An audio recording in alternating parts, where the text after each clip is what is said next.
अस्सलामुअलैकुम dear students, this is lecture number 9B।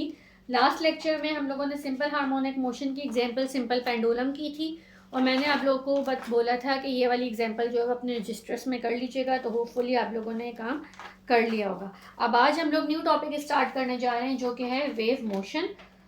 Page number 232 के ऊपर ये गिवन है, तो आप सब लोग अपने अपनी बुक्स के पेज नंबर 232 पे आ जाइए। वेव मोशन में सबसे पहले तो वेव्स किस तरह से मूव करती हैं, ये कुछ एग्जांपल्स जब हमने चैप्टर स्टार्ट किया था इंट्रोडक्शन में मैंने आप लोगों को वैसे ही समझाया था।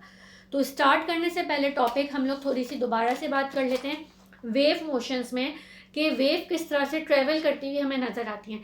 सबसे पहले एग्जांपल तो मैंने आप लोगों को बताया था कि कहीं पे पॉन्ड वगैरह है, अगर जहाँ पे पानी है पॉन्ड ले लें या फिर वैसे ही अगर कहीं पे पानी हो तो उसके अंदर हम अगर छोटा सा स्टोन या पेबल जिसे बोलते हैं वो अगर हम ड्रॉप करते हैं तो आपको रिपल्स टाइप मूवमेंट नज़र आती है। ठीक है, रिपल्स टाइप मूवमेंट का क्या मतलब है, इस तरह से वेव्स प्रोड्यूस होती हुई नज़र आती हैं। ये हमारे पास क्या होती है, वेव मोशन हो गई। ठीक है, इसी तरीके से अभी हम लोग बुक में रीड करेंगे, हमें बताया गया कि एक पानी के अंदर अगर हम लोग पेंसिल को डिप करके बाहर की तरफ निकालते हैं तो उसमें रिपल्स प्रोड्यूस होती हैं। और बार बार आपको पानी के अंदर वाटर के अंदर हम लोग अगर पेंसिल को डिप करते रहेंगे और बाहर निकालते रहेंगे तो कंटिन्यूस रिपल्स प्रोड्यूस होती रहेंगी। इसी तरीके से एक एग्जांपल मैंने आप लोगों को स्टार्टिंग में दी थी, जब इंट्रोडक्शन में मैंने कहा था आप लोग के घरों में भी रोप्स होती हैं। ठीक है, रोप बनी हुई होती है, अगर आप उसको एक तरफ से जर्क देते हैं, सही है, स्लाइटली उसको जर्क देते हैं तो आप लोग को फील होता है उसमें स्नेक टाइप वेव प्रोड्यूस होती हैं जो कि आगे की तरफ मूव करती हुई नज़र आती हैं। तो ये भी हमारे पास वेव मोशंस के डिफरेंट टाइप्स हम लोग पढ़ रहे हैं। कुछ वेव्स आप लोग देख लेंगे, मैंने स्टार्टिंग में बताया था कि सी व्यू पे जाते हैं हमें वेव्स नज़र आ रही होती हैं, दूर से लग रही होती हैं बहुत बड़ी वेव्स हैं, करीब आती हैं तो वो छोटी हो जाती हैं, या दूर से लग रही हैं बहुत छोटी वेव्स हैं, करीब आके बड़ी हो जाती हैं। तो मैंने उसमें बताया था कंस्ट्रक्टिव इंटरफेरेंस और डिस्ट्रक्टिव इंटरफेरेंस हो रहा होता है जो कि हम आगे पढ़ेंगे, लेकिन ये भी हमारे पास क्या है, वेव्स हैं। इसी तरीके से हम लोग स्प्रिंग के अंदर जिस तरह से वेव्स प्रोड्यूस हो रही होती हैं उनको हम क्या नाम देते हैं वो हम पढ़ेंगे। और इंजन और बूगी वाला हम लोग एक एग्जांपल रीड करेंगे जो कि हमारे पास ट्रेन की एग्जांपल हम ले लेंगे और उसके थ्रू जब हम लोग उसको पढ़ेंगे तो बहुत इंटरेस्टिंग सा टॉपिक होगा। ये सारी चीज़ें अभी हम इसी वेव मोशन के टॉपिक के अंदर रीड करते हैं। ओके, तो ये कुछ एग्जांपल्स हैं जो कि मैंने आप लोगों को बताई हैं जो कि वेव प्रोड्यूस कर रही हैं और किस तरह से डिफरेंट वेव्स प्रोड्यूस हो रही हैं। तो हम स्टार्ट करते हैं अपने टॉपिक को। वेव मोशन में लिखा है सबसे पहले, we see that if we dip a pencil into a tub of water and take it out, a pronounced circular ripple is set up on the water surface and travels towards the edges of the tub. किस तरफ move कर रही होगी, edges of the tub. However, if we dip the pencil and take it out many times, a number of ripples will be formed one after the other. अब अगर हम बार बार pencil को dip करते रहेंगे और बाहर निकालते रहेंगे तो हमारे पास नंबर ऑफ रिपल्स जो है वो प्रोड्यूस होती रहेंगी। If you place a small object, a piece of wood or paper, etc. on the water surface, it moves up and down when a wave passes across its position. अब आप लोग देखें, अगर आप लोग पानी के अंदर वेव्स प्रोड्यूस हो रही हैं, ठीक है, अगर वेव प्रोड्यूस हो रही है उसके ऊपर आप एक बहुत हल्का सा कोई भी ऑब्जेक्ट रख दें, यानी पेपर रख दें या पीस ऑफ वुड जो कि बहुत लाइट सा उसको रख दें, तो आपको क्या फील होगा कि वेव्स के थ्रू वो भी उसी तरीके से मूव कर रहा है, अप एंड डाउन मूवमेंट आपको नज़र आ रही होगी। ठीक है, अच्छा, waves can also be produced on very long ropes और स्ट्रिंग्स। लॉन्ग रोप्स और स्ट्रिंग के अंदर भी वेव्स प्रोड्यूस होती है। If one end of the rope is fixed and the other and is given a sudden up and down jerk, a pulse shaped wave is formed which travels along the rope. अगर हम क्या करें, एक रोप लें और उसको एक side से अटैच करते हैं। अब जो मैंने आप लोगों को एग्जांपल दी थी वो तो मैंने आपको बताया था कि आपके घरों में जो रस्सियाँ बंधी हुई होती हैं जिसके ऊपर आप लोग अपने कपड़े हैंग कर रहे होते हैं, जो वेट क्लोथ्स होते हैं उनको हैंग करने के लिए मैंने बोला था। अब अगर हम इसकी एग्जांपल कोट करें जो यहाँ पे लिखी है, उसमें इन्होंने बोला एक रोप लें, उसको एक साइड से अटैच कर दें और दूसरी साइड से आप उसको हैंड के थ्रू उसके अंदर जर्क प्रोवाइड करें, स्लाइटली जर्क। ठीक है, तो आप लोग ये देख सकते हैं अपनी अपनी फिगर में पेज नंबर 233 के ऊपर, 233 पे ये देख रहे हैं, यहाँ पे स्लाइटली जर्क प्रोड्यूस किया, ये एक वेव है जो कि फिर थोड़ी देर बाद मूव हुई और फिर ये यहाँ पर आने के बाद यहाँ पे आके ख़त्म हो जाएगी। ठीक है, तो ये हमारे पास क्या प्रोड्यूस हो गई है, वेव प्रोड्यूस हो गई, अ pulse shaped wave moving along a rope. If, however, jerking of the rope is continued, a number of wave pulses will be produced. This is called a wave train and it travels along the rope. इसको हम क्या बोलेंगे, wave train बोलेंगे, और ये कहाँ पे, रोप के अलोंग कंटिन्यूस मूव करते रहेगा. वेव ट्रेन कब बन के आएगी, जब आप कंटिन्यूस उसको जर्क्स प्रोवाइड करते रहेंगे. From the above observations, it may be concluded that a wave is a traveling disturbance. Wave क्या है, एक traveling disturbance है. Okay. Consider a long loosely wound spring. अब हम लोग एग्जाम्पल 234 पेज के ऊपर फिगर 12.8 एक फिगर बनी है, उसको देखते हुए उस एग्जाम्पल को हम लोग रीड करते हैं. Consider a long loosely wound spring. एक हमारे पास स्प्रिंग है, ठीक है, fastened one end against a wall and placed on a smooth, frictionless and horizontal table. The windings of the spring are seen to be equally spaced. ये जो हमारे पास स्प्रिंग की वाइंडिंग्स हैं, ये क्या हैं, इक्वली स्पेस्ड हैं, जैसे कि यहाँ पे नज़र आ रहा है. सबके दरमियान में क्या डिस्टेंस है, इक्वल डिस्टेंस होगा. On slightly pulling the free end of the spring and releasing it, we will see that the distance between the winding at the free end has increased due to the pull of the hand.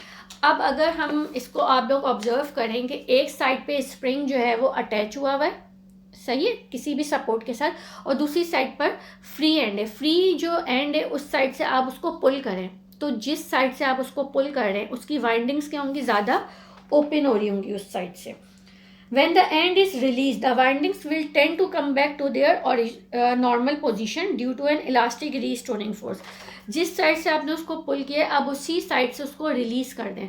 क्या होगा, वो spring है ना, वो वापस अपनी original position या normal position, जिसे हम इक्विलिब्रियम पोजीशन बोलते हैं, उसकी तरफ वो वापस आना चाहेगा due to restoring force.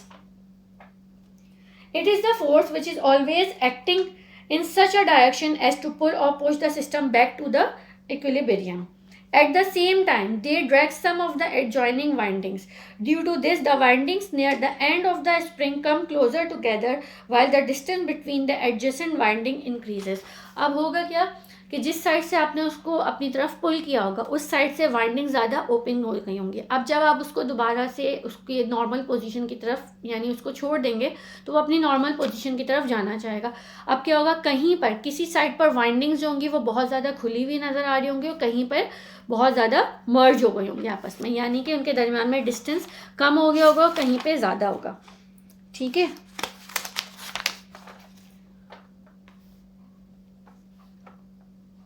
Due to this, the winding near the end of the spring come closer together while the distance between the adjacent winding increases. This elongated windings drag the adjacent windings called rarefactions or elongations. जिस side पर जो आप लोग के पास normal windings के size था, यानी जो स्पेसेस थे उनके इन बिटवीन, अगर वो बढ़ गए हैं, जिस साइड पे बढ़ रहे हैं, तो हम उसको क्या बोल रहे हैं, रेयर फ्रैक्शन बोलते हैं या फिर elongations बोलते हैं. The regions where the interwindings distance is less than the normal called compression और condensation. और जहाँ पे डिस्टेंस कम हो गया, नॉर्मल से कम हो गया, उसको हम क्या बोलते हैं, कंप्रेशन बोलते हैं या फिर कंडेंसेशन बोलते हैं. यानी हमारे पास दो चीज़ें आ रही हैं, एक आ रहा है रेयरफैक्शन, ओके, और दूसरी चीज़ हमारे पास क्या आ रही है, कंप्रेशन आ रहा है. रेयरफैक्शन क्या है, जहाँ पे एलोंगेशन हो रही है, यानी वाइंडिंग्स ज़्यादा ओपन हो रही हैं, उसको हम क्या बोल रहे हैं, रेयरफैक्शंस बोल रहे हैं. और जहाँ पे वाइंडिंग्स जो है ज़्यादा क्लोज हो रही हैं, उसको हम क्या बोल रहे हैं, कंप्रेशन बोल रहे हैं. It will be observe that the compressions and the rarefactions travel along the spring in the direction in which the disturbing force is applied, that is the pull of the hand. The spring and the compressions and rarefaction are shown in figure. अब ये figure अगर हम देखते हैं तो यहाँ पे हमें कंप्रेशन, रेयरफैक्शन सब नज़र आ रहा है. ये देखें, यहाँ पे ये क्या हो रहा है, कंप्रेशन हो रहा है. क्यों? क्योंकि ये वाइंडिंग्स जो हैं वो अपने ओरिजिनल जो हमारे पास थी नॉर्मल, इनकी स्पेस उससे बहुत कम हो गई हैं. इस साइड पर देखें तो हमारे पास क्या हो रहा है, एलोंगेशन हो रहा है. ठीक है.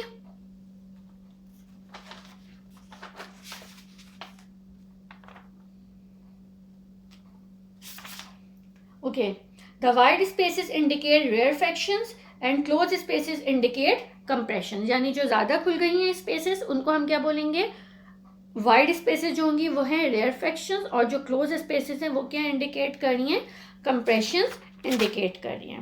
ओके, अब इसके अलावा हमारे पास एक और एग्जांपल गिवन है जो कि है इंजन और उसके बोगीज वाली। ठीक है, तो let us now consider the another example of a railway engine connected to 3 bogies with buffer springs in between them, यानी एक इंजन है जिसके साथ 3 बोगीज जो हैं वो अटैच हुई हुई है और इनके इन बिटवीन क्या है, हमारे पास स्प्रिंग है। The engine moves forward a little distance and then stops, engine move करता है आगे की तरफ और फिर उसके बाद क्या हो जाता है, स्टॉप हो जाता है। Let us examine what happens to the springs in between the bogies as shown in figure 12.9, यानी ये वाली फिगर जो पेज नंबर 235 के ऊपर गिवन है, इस वाली फिगर को हम लोग एग्जामिन करते हैं और इसको रीड करते हैं। ठीक है, when the engine moves its elongate the spring between engine E and bogie 1। सबसे पहले तो हमारे पास ये अगर देखें इस वाली फिगर के अंदर, फिगर नॉर्मल पोजीशन में सारे ये इंजन भी 1 2 3 बोगीज और उसके साथ साथ स्प्रिंग। ठीक है, आप लोग को पेज बुक में मैं जब बता रही हूँ तो उसमें नज़र क्लियर नहीं आ रहा होगा, लेकिन आप लोग खुद अपने अपने बुक्स में देख लें।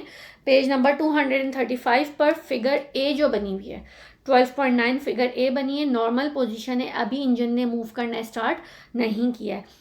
तो हर बोगी के इन बिटवीन जो स्प्रिंग लगे हैं वो सब किस पोजीशन में, नॉर्मल पोजीशन में।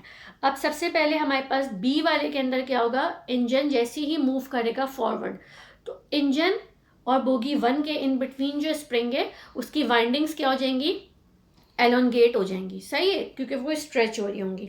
सबसे पहले इंजन किस वाले बोगी को खींचेगा अपनी तरफ, 1 वाली बोगी को।